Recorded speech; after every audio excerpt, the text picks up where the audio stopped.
자, 두 번째 썰 한번 가보도록 하겠습니다. 두 번째 썰 역시 시청자 사연인데, 우리 사연자분을 이제 같이 모시고 방송을 진행을 하거든요.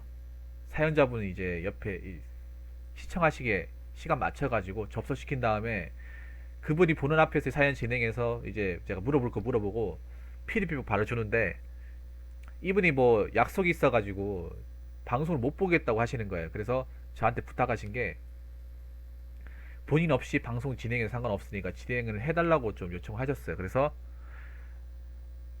그분 없이, 사연자분 없이 진행하도록 하겠습니다. 사연이 꽤나 길어요. 먼저 사연을 보내주신 사연자분께 감사의 말씀을 전해드리겠습니다. 사연 보내주셔서 감사합니다. 자, 지금부터 사연 읽어보도록 하겠습니다. 안녕하세요, 붕어님. 보시기 편하게 글 크기를 좀 키워놨는데 적당한지 모르겠습니다.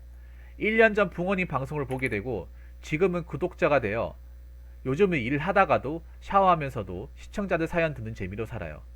붕어님 방송하는 걸 들을 때마다 그래도 인생의 선배님 같은 느낌을 많이 받아서 붕어님에게 저희 사연을 보냅니다.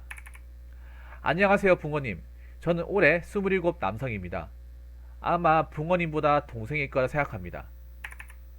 붕어님이 소개해주는 사연은 너무나도 잘 경청하고 있고 다양한 사람들을 보며 이런 사람들도 있구나, 이렇게 사람들이 살아가는구나 배우기도 하고 목소리가 좋으셔서 구독을 해버렸지 뭡니까. 감사합니다. 저의 사연은 참, 이것도 쓸까 말까 하다가 현재 교제 중이던 여자친구와 다투었는데 그냥 곁에 아무도 없어서 이렇게 사실 위로를 받고 싶어서, 또한 누군가에게 힘을 드리고 싶어서 쓰게 되었습니다.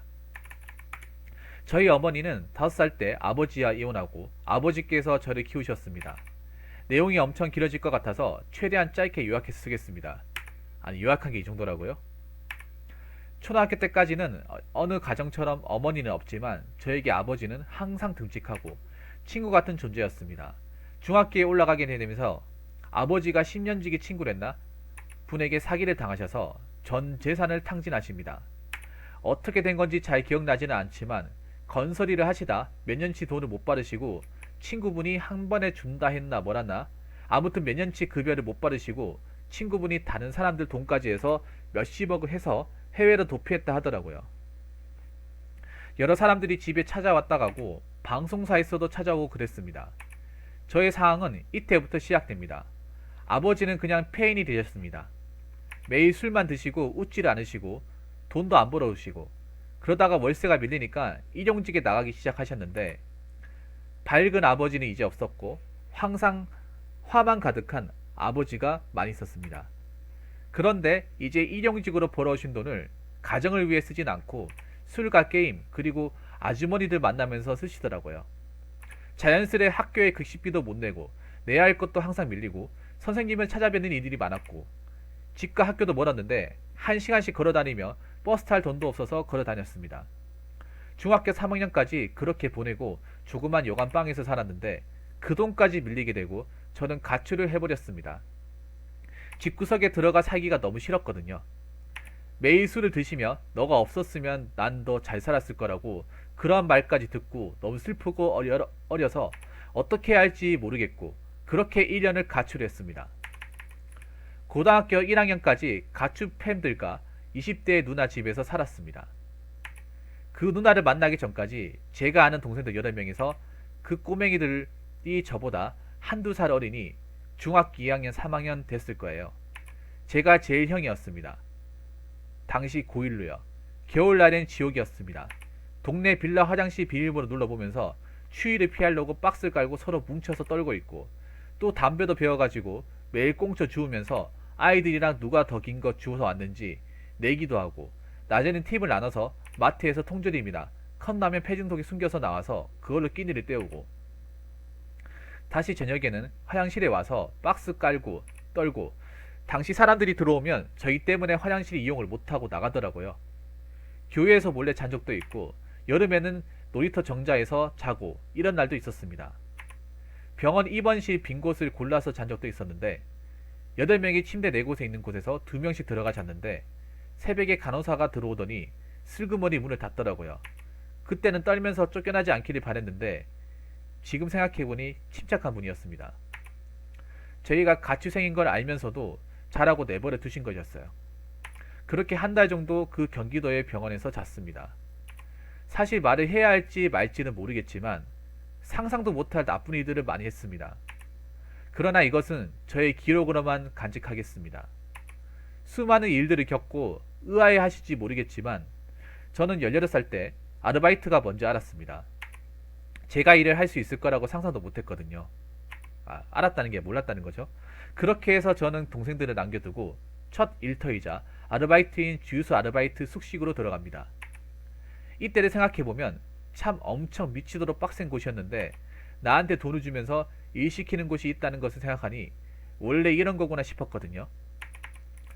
지금 붕어 형님 시청자분들 몇몇은 추노했을지도 몰라요.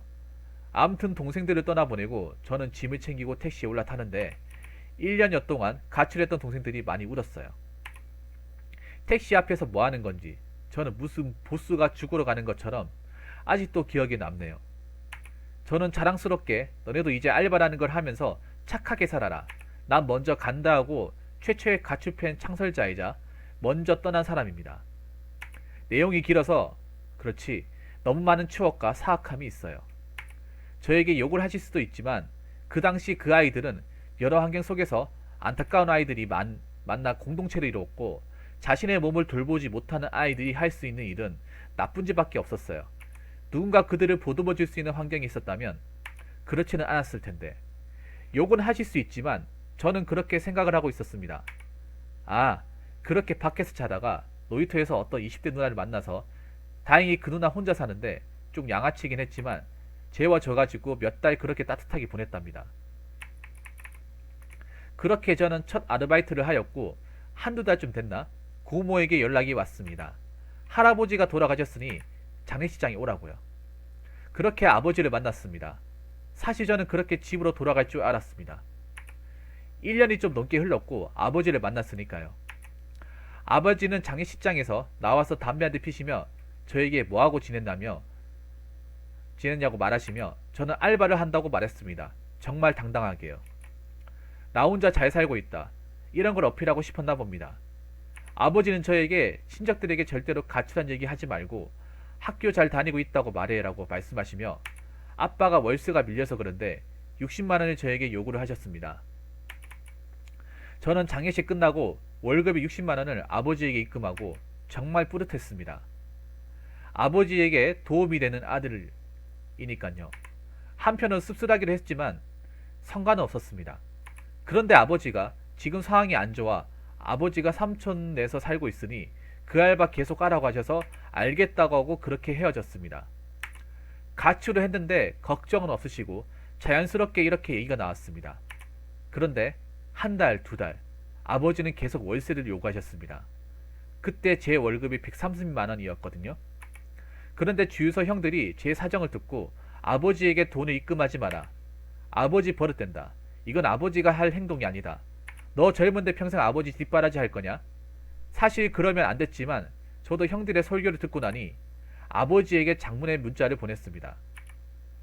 그동안 아버지에게 받아왔던 상처와 함께 나중에 내가 성공해서 집을 구해서 아버지께 연락드리겠다고 잠시 결별하며 살자고요. 답장은 아버지께서 싸가지 없는 놈이라고 보냈습니다. 오히려 기분은 좋았습니다. 짐 하나가 사라진 것 같았거든요. 그리고 다음날 아버지는 저를 응원한다며 떨어져 살자고 했습니다. 그렇게 그 주유소에서 1년 정도를 일하고 19살에서 20살 때가 19살에서 20살까지 고시원에 살며 편의점 아르바이트를 했습니다. 중간에 여자친구도 만나고 해서 모은 돈은 없었습니다. 그러나 혼자 살기에 밥과 김치가 항상 무료로 제공되는 고시원은 정말 최고의 장소였습니다. 그렇게 시간을 보내다가 21살쯤 되니 중졸로는 살아갈 수 없다. 문득 이런 생각을 했습니다. 그래도 고등학교 졸업은 해야지 하는 생각으로 경기도에 있는 방송통신고등학교에 신청을 하고 입학을 하였습니다. 방송통신고등학교라는 곳은 일요일만 나가는 학교입니다. 사정이 안 좋아서 학교에 못 다녔던 사람 아니면 그냥 학교에 다니고 싶은 사람이 다니는 곳입니다. 일수만 채우면 졸업장은 주고 가격도 저렴합니다. 서립박대 반교실의 문을 열었는데 할아버지들만 있더라고요. 참 긴장했는데 긴장 싹 풀리고 잘 다녔습니다. 3년간 어르신들만 있어서 그런지 현장 학습에 가면 산에 가서 막걸리 파티를 열고 남녀공학인데 옆반 여자분들 전부 아주머니 아니면 할머니 참 잘들 저 어리라고 잘 챙겨주셨죠. 그렇게 졸업을 하고 살아가야 하니까 PC방, 스크린 골프, 손세차, 벤츠, PE 빵 공장 생산직, 출장 세차 전단지, 아르바이트를 전전하며 2년을 보냈고, 아 맞다, 저는 기초생활수급자였습니다. 아버지가 주소지가 불분명하고 어머니가 없으시니까 동사무소에서 저를 기초생활수급자로 인정해줘서 소액을 달마다 받으며 다만 4대 보험은 들지 못하고 아르바이트를 했습니다. 회사에 갈 수 있는 기회가 없었죠. 저 때 공장도 아웃소싱해서 4대 보험 빼주는 걸로 했어요. 겁나 힘든 곳만 가서 다 추노했지만요. 공장은 정말 안 맞더라고요. 그러다 군대를 가게 되었고요. 저는 교회를 다니고 있어서 목사님이 교회 창고에 저의 짐을 맡아주셨습니다. 병무청에 나 지금 군대 가면 먹고 살기 힘들다, 죽는다, 짐 들 것도 없다 했지만 안 먹히더라고요. 그렇게 초본이 필요해서 친구와 함께 동사무소에 갔는데 초본을 뛰러 갔는데 초본인지 가족 모시기인지 그 소리에 그리운 어머니의 이름이 보이더라고요. 가족 모시기는 가족관계 증명서입니다. 어머니는 5살 때 저를 버리고 가셨는데 참 제가 살던 곳에서 20분도 안 되는 한 동네 건너에 살고 계시더라고요. 참 한참을 서류안에 엄마 이름을 보고 있었네요. 그렇게 집에서 보고 싶어서 울었던 엄마가 같은 지역에 살고 있었다니. 그런데 새아버지 이름도 적혀 있더라고요. 엄마는 새 삶을 살고 있구나. 쓰다 보니 띄어쓰기를 너무 안 했네요. 부모님 읽기 힘드실 텐데 죄송합니다. 괜찮아요. 친구가 문득 너 엄마 보고 싶어 했잖아. 찾아가 보자 그러더라고요. 저는 계속 안 간다고 했죠. 갑자기 버린 아들이 찾아가면 좋아하긴커녕 오히려 현재 만나고 계신 새 남편분과 불화가 생길까 안 간다 하였습니다. 30분간 친구와 얘기하다가 정말 얼굴만 보고 오자는 생각으로 종이에다가 이렇게 적었습니다. 예전에 은혜 받았던 사람인데 기억나시면 연락 부탁드립니다 하고 저희 전화번호를 적어놨습니다. 집에 찾아갔지요. 친구가 배달하고 있어서 친구와 헬멧을 쓰고 초인종을 누르고 편지를 전해주기로 계획을 짜고 그렇게 집을 찾아갔습니다. 엄마가 살고 있는 집은 40층짜리 아파트의 26층에 살고 있고 호화스럽더라고요. 심장이 벌렁대고 엘리베이터에서 내리고 저는 비상 계단에 숨어 있고 그렇게 계획은 시작되고 친구는 집문을 두드렸습니다. 누군가 집에서 나온 소리가 들렸고 뭐라 중얼대는 소리가 들리더니 2명이 뛰어나오는 소리가 들렸습니다. 무슨 일이 생겼나? 하면서 저는 그냥 저도 모르게 비상계단 밑으로 빠르게 내려갔습니다. 그러다가 친구가 덩달아 급하게 뛰어오고 26층에서 같이 1층까지 허헉대며 뛰어내려갔습니다. 1층에서 친구가 하는 말이 어떤 아줌마가 편지를 받았는데 편지 내용을 보고 제 이름을 불렀답니다. 친구는 바로 거기서 뛰어왔고요. 엄마도 같이 뛰어왔나 봅니다. 엄마는 친구를 저도 착각한 것 같습니다. 착각이죠, 착각. 1층에서 바로 전화가 오더라고요. 전화를 받는데 제 이름을 부르면서 누구누구니 하시길래 울먹거리면서 맞다고 하였습니다. 어머니가 저녁에 보자고 하시더라고요. 동네 호프집에서 보게 되었습니다. 이런저런 이야기를 하며 저는 엄마를 닮은지 처음 알았습니다. 아버지는 항상 엄마를 때렸다고 하시더라고요. 어쩔 수 없이 도망 나왔다고요. 엄마가 원망도 되었지만 보고 싶었던 마음이 컸기에 원망하는 말을 하지는 않았습니다. 어머니는 어렸을 적 사진을 보여주시며 저를 그리워했다고 하시더라고요. 일단 더 길게 하면 부모님 피곤하신데 지금도 충분히 많이 썼다 생각합니다. 아무튼 어머니와 이야기를 하고 다시 헤어졌습니다. 엄마는 새로운 분을 만나고 있고 준비가 안 되신 것 같고 큰 어려움이 있으면 연락 달라고 하셨습니다. 저는 엄마 얼굴 본 것만으로도 좋았기에 그렇게 끝으로 연락을 하지 않고 있습니다. 그렇게 군대를 갔다 오고 친구가 배달 대행이라는 걸 하고 있더라고요. 저도 나오자마자 할 게 없어서 배달 대행을 하다가 이거 괜찮은데? 라는 생각에 어느 회사가 계약을 하고 친구들과 모여 배달 대행을 시작하였습니다. 딱히 돈 들어가는 거 없었고 저희 친구들이 오토바이 구하는 건 잘해서 싸게 구해서 나눠주고 그랬거든요. 그런데 어려움들이 많아서 계약 불이행한 곳도 있고, 아실 분들은 아시겠지만 네, 부땡이라는 곳입니다. 어딘지 모르겠네요. 저희가 영업한 업체들 월 이용료는 본사가 먹는데 정말 남는 게 없고, 어, 맥도날드나 버거킹을 주기로 해놓고 이 핑계 저 핑계 대면 안 주길래 동맹업체에게 영업했던 거 다 넘기고, 현재는 다시 예전 처음 알바했던 주유소에서 총무하고 있습니다. 곧 소장 진급 시험을 앞두고 있습니다. 그런데 오늘 여자친구와 다툰 이유는 주유소 때문이었습니다. 사실 저는 공부나 담쌓고 뭘 해야 할지 모르겠고, 할 수 있는 상황에서 하려고 하는데, 여기 진급 체계도 괜찮고 그냥 주유소 알바가 아닌데, 여자친구랑 지금 1년 정도 만나고 결혼은 전제로 만나고 있습니다. 그런데 여자친구 부모님이 기술을 배우거나 공부는 안 하고 지원받을 것도 많은데 왜 그런 일을 하냐고 하셔서 제가 너무 열이 받아서 오늘 여자친구와 싸웠습니다. 세상에 직업이 기천은 없다고 생각하는데, 참, 사실 돈을 그렇게 많이 모은 것도 아니라서 부모님은 어떻게 생각하십니까? 지금이라도 공부를 해서 공기업이나 공무원을 해야 하는 것인가요? 저는 이 일을 해도 사람들이 천대하는 직업이라도 나름의 의미가 있다고 생각합니다. 하지만 이해 못해주는 사람들도 있더라고요. 저희 어렸을 환경을 말하면 불쌍하다 생각하고 그 이하도 아니었습니다. 친구는 끼리끼리 사귄다고 다 비슷한 환경에서 자랐지만 지금은 누구보다 열심히 살아가고 있는 사람들이 많습니다. 그냥 이런 저의 상황을 누가 알아주고 얘기를 들어줬으면 하는 바람에 오늘의 사연을 씁니다. 저는 신앙으로 어려움들을 많이 극복했었는데 여러분들 모두 귀한 사람들이니 취업 안 되는 걸로 인해서 금전적인 부분에 인해서 좌절하지 않으셨으면 좋겠습니다. 어려운 환경은 한때의 추억으로 지나갑니다. 현재가 어렵다고 나중에 어렵다는 법도 없습니다. 힘들 내시고 저마다의 방법과 환경들이 존재하지만 사람보다 돈이 귀할 수 없습니다. 누군가의 눈치를 보며 어떠한 일을 결정하지 않고 본인의 의사대로 결정하는 삶을 사시기 바랍니다. 감사합니다. 라고 사연을 보내셨습니다. 엄청 기네요. 읽는데 지체면 걸렸습니다. 제가 중간에 약간 좀 발음이 꼬였는데 죄송합니다. 잘 들으셨습니까? 약간 그런 느낌이야. 여러분들 왜 방송 프로그램 중에 아실지 모르겠는데 아실 분들 계실 거예요. KBS 1TV에 원래 이게 밤에 했었는데, 목요일날 밤에 했었는데 시간도 옮겨가지고 지금 토요일날 하고 있거든, 저녁에.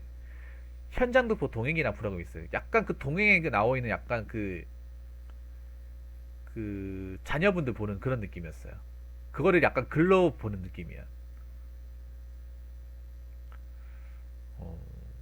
잘 들었습니다. 엄청나게 힘든 상황에서 잘하신 거예요. 엄청나게 힘든 상황. 여지껏 제가 겪었던 어떤 환경을 봤을 때 가장 열악한 환경에서 잘하신 분 같아요. 그런 열악한 환경에 잘하신 분 중에 한 분인 것 같아요. 그동안 좀 많이 있었긴 했지만, 일단 어렸을 때 어머니하고 아버지하고 이제 갈라서 가지고 이혼하셔가지고 아버지와 같이 살았는데, 아버지가 전 재산 다 날리고 해가지고 일도 안 하시고 해가지고 가정 환경이 굉장히 힘들었어요. 돈을 벌어야 되는데 벌어다 주는 게 없으니까 학교를 못 다니고 방황하고 가출하고, 그러면서 이제 가출팸이라고 이제 가출 패밀리까지 같이 올리고. 근데 전 신기한 게 있어요. 여기 보면 일단 고민 사연 본론을 가기 전에 좀 신기한 내용이 있습니다. 뭐냐면, 아니 20대 누나 집에 살았다고 하는데 이분도 참 어이가 없네요, 사실. 어이가 없다기보다는 여자 혼자서 어떻게 저 사람들 같이 재워질 생각을 하는 거지? 여자잖아요. 같은 여자는 모르겠지만 같은 여자를 하더라도 내 공간을 공유를 한다, 이거 쉽지 않은 거거든요. 거기다 남자도 있잖아요. 화장실은 한 개일 거 아닙니까? 그럼 씻고 어떻게 한다는 거지, 이거를?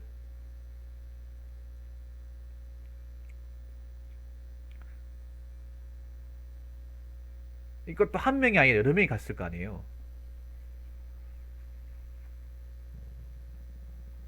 이걸 나는 받아들여졌다는 게, 이분도 정말 마음이 넓으신 분 같아요. 그러니까 누나 집이라고 하면 아마 자취방이겠죠. 자취방에 이 가출 청소년들을 재워줬다는 거 아니에요.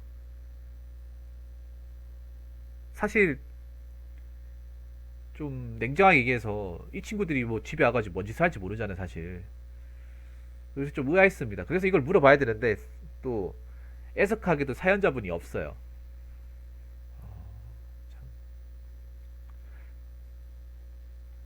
사실 수도권에 아직도 가출팸이 많지 않습니까? 사실 지방에는 잘 없어요. 대구 같은 지역에는 가출팸이 잘 없어요.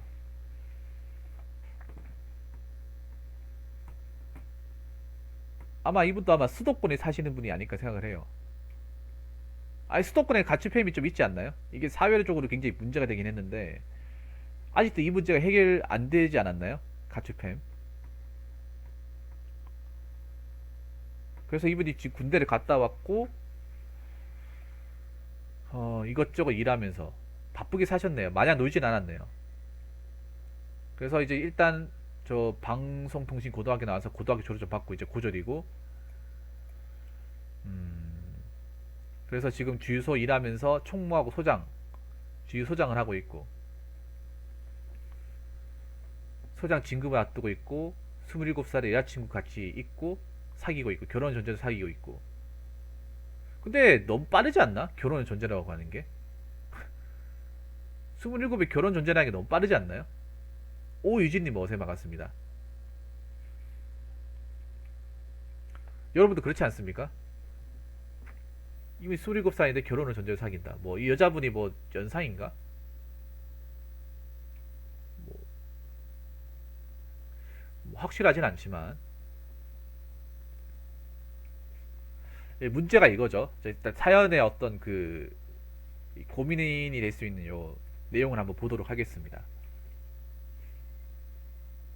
자, 여자친구 부모님이 기술을 배우거나 공부는 안 하고 지원받을 것도 많은데 왜 그런 일을 하냐? 제가 봐도 좀 힘들 것 같아요. 이게 보니까 이 여자친구 부모님이 이분이 어떤 환경이 자랐고 하는지 모르는 것 같아요. 아마 내가 봤을 때는 여자친구 부모님 만났을 때 아마 이 사연자분이 객관적인 사정을 얘기하지 않았을 가능성이 큽니다. 그냥 평범한 가정에 자랐는 줄 알 것 같아요. 이분 생각해 보세요. 여자친구 부모님은 부모님 다 계시잖아요. 그냥 보통의 가정에 자란 분 같고 사연자분은 보통의 가정이 아니죠. 굉장히 열악한 가정에 자랐죠. 쉽게 말해 결손 가정이죠. 결손 가정.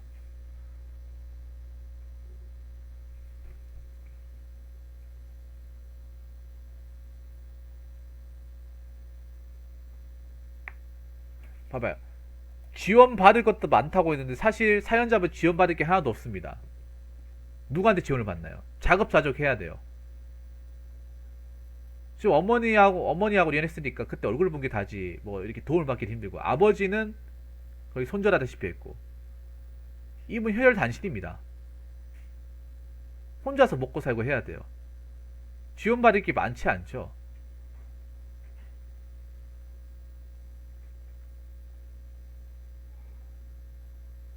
지원받을 게 많지 않습니다.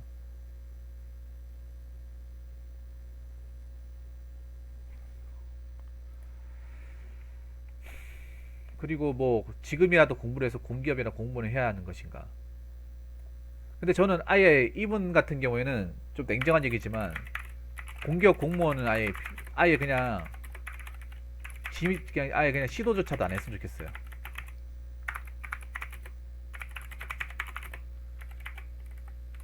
왜냐하면 여러분도 아시겠지만 이 공무원 시험이라는 게 기본 머리가 있어야 돼. 기본 머리가 있어야 돼요. 괜히 이 공무원 시험에서 대졸자들이 많이 붙는 게 아닙니다. 점점 공무원 시험 가면 갈수록 그 합격자들의 어떤 학력을 보면 4년제가 월등하게 많아요. 지금도 많죠. 고전 얼마 안 돼요. 그렇게 많지가 않아요. 석사도 있고.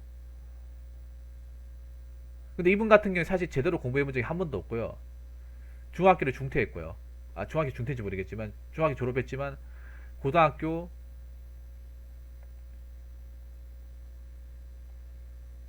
검정고시 그러니까 저 아까 방송통신고등학교 거기 나왔어요. 공기업은 안 돼요.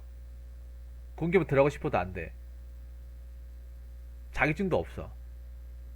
학력 이런 거를 공기업 볼 거 아닙니까? 보면 이 사람이 어디 어떻게 나왔는지 다 볼 거 아니에요. 공기업도 생기부 제출하지 않습니까? 그러면 사실 냉정하게 말하면 보통 사람들 어떤 정상적인 방식으로 어떤 채용 절차를 뚫기 힘들 거예요. 본인도 그걸 아마 아실 겁니다. 사연 적어주신 분도. 알기 때문에 아까 말씀드린 뭐 아웃소싱이나 주유소나 이런 일을 했을 거예요. 배달 대행 같은 거. 그러니까 나의 어떤 신분에 대해서 제한을 받지 않는 일. 그런 일들로만 일을 찾았을 겁니다. 왜냐하면 이분이 걸어온 과정이 그래요. 이분도 아마 아실 거예요. 자기가 뭔가 이런 어떤 사람들이 일하는 보편적 일을 구하려고 하니까 나의 어떤 학력과 어떤 스펙과 어떤 환경들이 이게 핸디캡이 되는 거예요. 아마 이분도 그거를 일하면서 느꼈을 거예요. 그러니까 뭐 아웃소싱 같이 이분이 일했던 일들이 공통점이 어떤 자격이나 어떤 신분 같은 걸 요하지 않는 일, 그런 일이잖아요.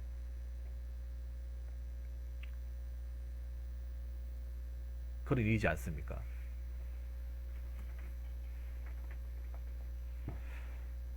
그래서 저는 아예 하지 않았으면 좋겠습니다. 생각도 하지 않으시길 바랄게요.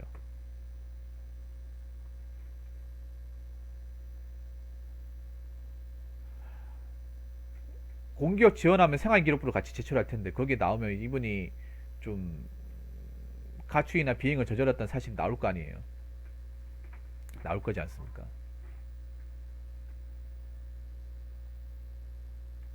공무원은 한 번도 공부를 안 해보고 기본적인 어떤 그런 습관이 안 잡힌 사람이라면 한 번도,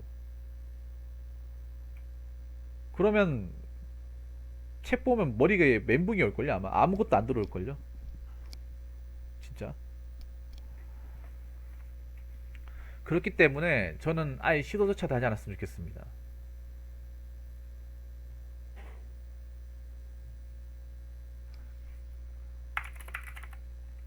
그리고 저는 그렇게 생각해요.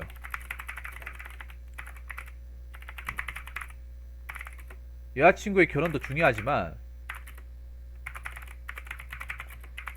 본인이 직장에서 자리 잡는 게 더 중요합니다. 장관님 어서오세요. 반갑습니다. 고생 많으셨어요. 어서오세요. 결혼이 쉽지 않습니다. 뭐 사연자분 어떻게 생각하는지 모르겠지만 결혼을 하고 싶다고 하는 게 아니고요. 어렵습니다. 물론 지르면 할 수 있겠죠. 뭐 속도 위반해가지고 할 수도 있겠죠. 근데 준비 안 된 상태에서 하면 이거는 거의 솔직히 혼자 사는 것보다 더 힘들어요. 혼자 살고 있는 것보다.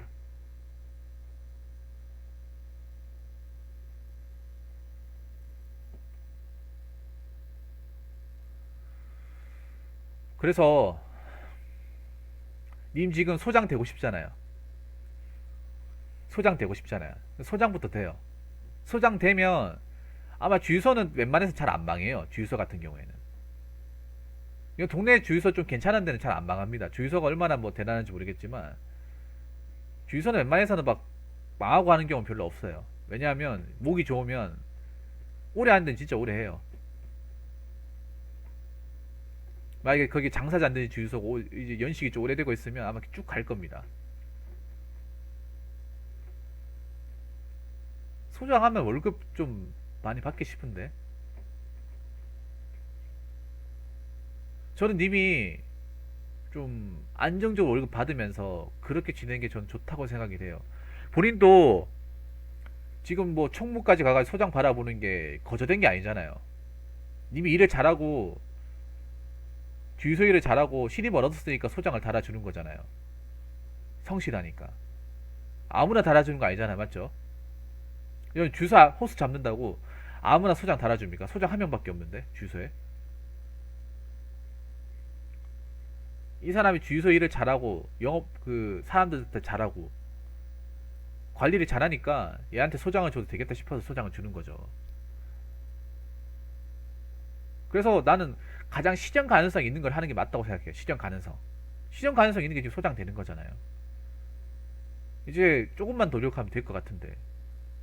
그러면 뭐 여자친구 부모님이 공무원 시험 발악해가지고 저거 다 집어치우고 공무원 시험 본다고요? 그것도 말이 안 되잖아요. 여자친구 결혼도 중요한데요. 이게 더 중요해 사실. 먹고 사는 거. 이 먹고 사는 것 때문에 굉장히 힘들었잖아요. 사연자분이. 먹고 사는 걸로 굉장히 어렸을 때부터 돈 금전 쪽이 힘들었잖아요.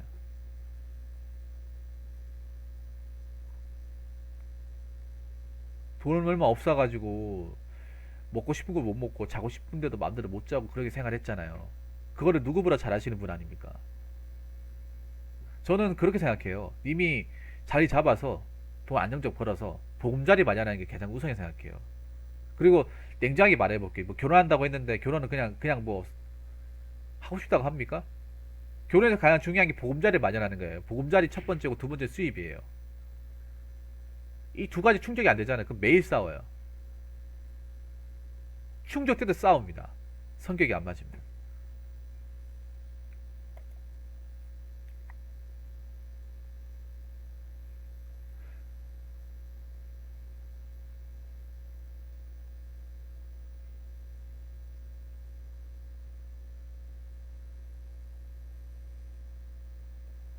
그리고 난 그 여자친구 부모님 이해가 안 되네. 왜 그런 일을 하냐?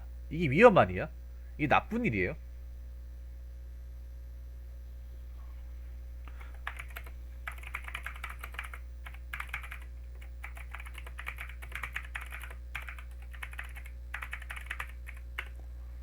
여러분 인생 많이 살았다고 해서 무조건 그분이 다 잘한다, 깨우쳤다, 꼭 그렇다고 보기 힘들어요. 뭐 어른들 얘기하면 다 들어야 된다. 그것도 잘못된 거야. 어른들도 틀린 얘기 엄청 많이 해요. 공무원이면 다 좋은 줄 알아요. 뭐 어른들은.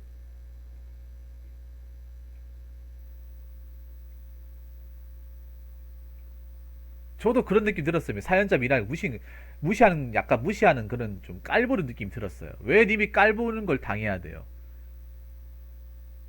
저분들한테 나쁜 짓 한 것도 없어요. 그리고 님이 일하는 게 뭐 누구한테 뭐 패키지 일입니까? 서비스업이고 없어서는 안 되는 일이에요. 없어서는 안 되는 일. 근데 자기들이 뭔데? 그냥 지 딸내미하고 사귀고 있다고 그렇게 얘기해도 되는 거예요? 자존심을 꺾어도 되는 거야? 누군가한테는 정말 성실히 일해가지고 얻은 자리인데 그 자리를 자기 딸이랑 사귄다는 이유만으로 그렇게 가치절하고 무시해도 되는 거예요? 누가 그렇게 하래요?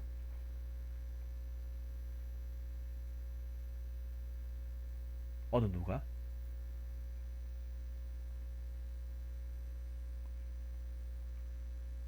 제가 제일 싫어하는 것 중에 하나가 남의 직업을 가치 없이 보는 거예요. 그럼 본인 얼마나 가치 있길래? 본인 얼마나 가치 있고 대단한 일을 하길래 남의 직업을 범하고 무시하는 겁니까? 돈 버는 건 다 비슷하지 않나 여러분? 꼭 뭔가 편하고 남들이 봤을 때 인정하고 그러니 해야 좋은 겁니까? 그러면 누구나 다 편한 일만 하려고 하면 힘든 일 누가 하나요? 힘든 일 누가 해요? 편한 일 있으면 힘든 일도 해야 되잖아요. 누군가 그 자리에 있어줘야 되잖아요. 다 필요한 거예요. 필요하니까 일하는 거고 이유가 있으니까 일하는 거예요. 그 정당하게 일하는 거죠. 정당하게. 불법으로 돈 버는 게 아니라 정당하게 일해가 돈 버는 거잖아요. 그게 뭐가 잘못된 거예요? 저도 그 생각이 들었어요. 그 여자분이 약간 내가 주유소에서 일하고 하는 걸로 봐서 굉장히 뭔가 무시하는 것 같아요. 내가 봤을 때 그 여자분도 별로, 이런 말씀드리기 그렇지만 별로 그렇게 그런 말 할 만한 그런 건 아닌 것 같아요. 그리고 하나 네 번째로 얘기하고 싶은 거는 결혼은 신중하게 선택해야 된다. 선택하고 준비해야 한다. 급하게 생각하다 돌이킬 수 없는 결과를 초래한다. 아니 딸이 만약에 뭐 좋아하는 사람 있는데 못 믿어 뭐 하나 만약에 뭐 그 여자친구 부모님이 뭐 사업하시는 그 뭐 데리고 가서 뭐 키우던가 그런 것도 아니면서 뭐 도와주는 것도 없으면서 뭐 직업이 어떤 셨던데 공무원 공기업 그럼 뭐 하면 다 되는 줄 아나? 그럼 뭐 그냥 책만 사고 하면 누구나 다 되는 시험이에요, 여러분. 근데 누구나 다 되는 시험인데 경쟁률이 막 20대 30대 그래요? 높은 데는 100대 1 넘어가고. 저는 일단 사연자만 드리고 싶은 게 서두르지 마세요. 연애도 그러니까 결혼도 서두르지 마시고 일단 나는 그 직장에서 소장 달고 자리 잡는 게 우선이라고 생각해요. 님도 이제 떠돌이 생각 이제 그만할 때 됐잖아요. 한 군데 정착해가지고 오래 일하고 안정된 자리에서 꾸준하게 월급 받고 그 돈으로 모아가지고 내 보금자리 만들고 아니면 내가 뭐 목돈 만들고 그게 중요하죠. 그게 평범하게 소소하게 사는 거죠. 그런 삶을 살고 싶은 거 아닙니까? 더 이상 돈 때문에 고생하고 직장 때문에 고생하고 이거 하기 싫잖아요.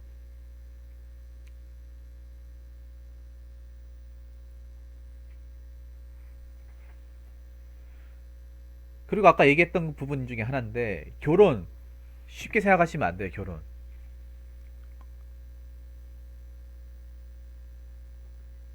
결혼은 현실이에요. 현실. 결혼 드라마가 아니에요. 현실이에요. 리얼리티입니다.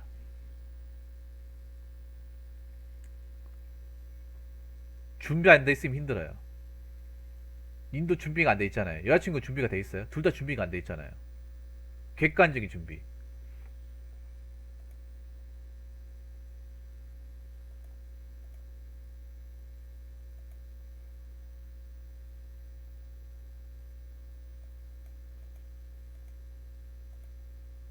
객관적인 준비가 안 돼 있지 않습니까?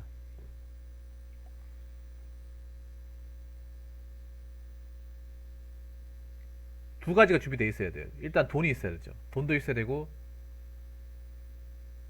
그 돈으로 집이나 뭐 이런 거 마련해야죠. 매매는 아니더라도 전셋집 하나 마련해야죠. 근데 이뭐 어디 사는지 모르겠지. 서울이라고 하면 1억 이상 있어야 돼요. 1억 이상. 그리고 수입. 같이 벌어야 돼요. 혼자 버는 게 아니라 같이 벌어야 돼요. 니, 님은 님도 지금 사실 수입이 많다고 말하기 힘들고 여자친구분도 수입 얘기하기 힘들어요. 내가 봤을 때는 아직 여자분이 나이가 어리신 분 같아요. 나이가 어리니까 현실 파악이 안 되는 것 같아요. 현실 파악이. 사태 파악이 안 되는 것 같아요. 아니 둘 다 어리니까 결혼하면 현실이 어떻게 되는지를 모르는 것 같아요.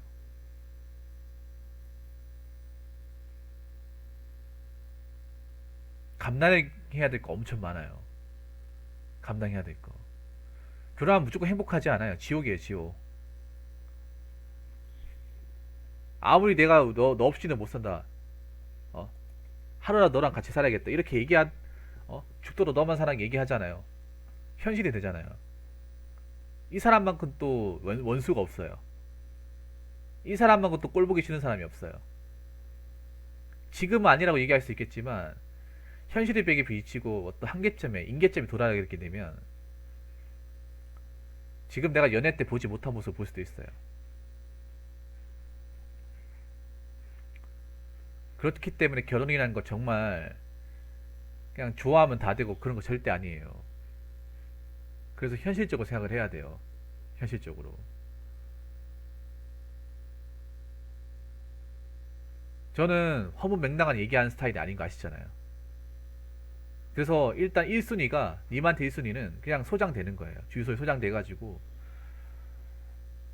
좀 거기서 좀 급여 받으면서 내도 모으고 미래 도모하는 거예요. 그러면서 여자친구 설득한다거나 뭐 만난다거나 아니면 뭐 마음 안 맞고 하잖아요. 그뭐 헤어지는 거죠 뭐. 그리고 님 그거 아셔야 돼요. 님이 일하고 있는 일이 남들한테 무시받을 만큼 그런 천대받을 일이 아니에요. 절대로. 천대받을 일이 아니에요. 오히려 그런 일을 천대하고 무시하는 사람이 못 배운 사람이죠. 못 배운 사람. 자기가 하고 있는 일에 대해서 자부심 가지세요.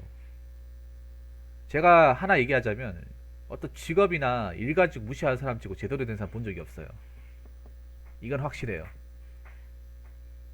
이거는 나이가 많건 적건 간에 직업을 가지고 사람 차별하고 그걸 편견을 가진 사람 치고 멀쩡한 인간을 본 적이 없어요. 여러분들 보신 적 있나 모르겠는데 전 본 적이 없어요.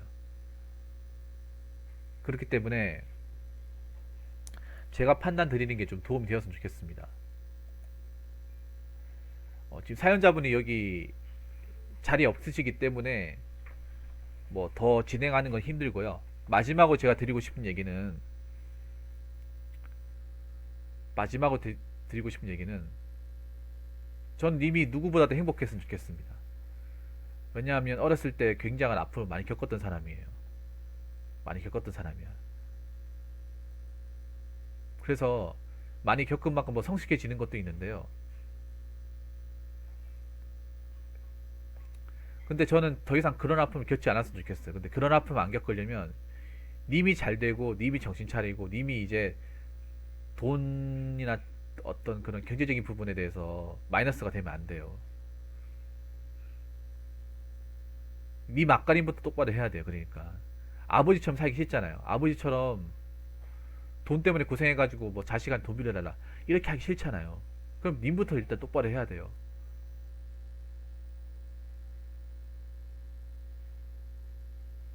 그래서 더 이상 상처 안 받았으면 좋겠고,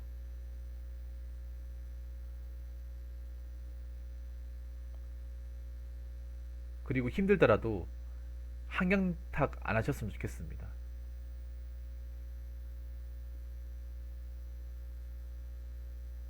그리고 지금 자리에서 오래 일했으면 좋겠습니다.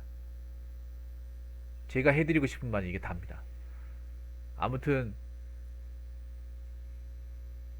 그동안 잘해왔으니까 앞으로도 묵묵히 잘 견뎌내실 거라 믿겠습니다. 아무튼 사연 보내주셔서 정말 감사합니다. 자, 이상으로 두 번째 썰 마치도록 하겠습니다.